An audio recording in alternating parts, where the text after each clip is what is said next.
రోజు ఉదయం ఈ జీరా వాటర్ గోరువెచ్చగా తాగితే గనక మనకి చాలా ఉపయోగాలు ఉంటాయి. ముఖ్యంగా ఇర్రెగ్యులర్ పీరియడ్స్ అంటే పీసీఓడి ఉన్న వాళ్ళకి కూడా మంచిగా ఉపయోగపడుతుంది వాటర్. గ్యాస్ట్రిక్ ప్రాబ్లం ఉన్న వాళ్ళకి, అలానే వెయిట్ లాస్ అవ్వడానికి, ముఖ్యంగా షుగర్ పేషెంట్స్కి షుగర్ని కంట్రోల్లో ఉంచుతుందన్నమాట.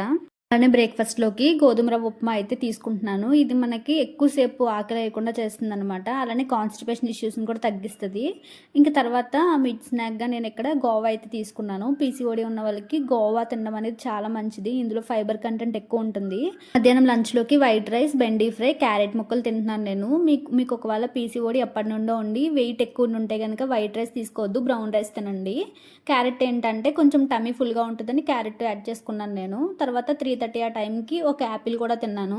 యాపిల్ కూడా చాలా మంచిది తినడం. నేను ఎప్పటి నుండో నైట్ టైం రైస్ తినకుండా ఉందాం అనుకుంటున్నాను. అంటే చపాతీ కానీ ఇలాంటి సూప్స్ కానీ చేసుకుందాం అనుకుంటున్నాను.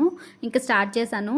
నేను మాత్రం ఇక్కడ రాగి సూప్ చేసుకున్నాను. వెజిటేబుల్స్ వేసుకుని చాలా బాగుంది టేస్టీగా. రోజు తిన్నా కూడా మనకు బోర్ కొట్టదు.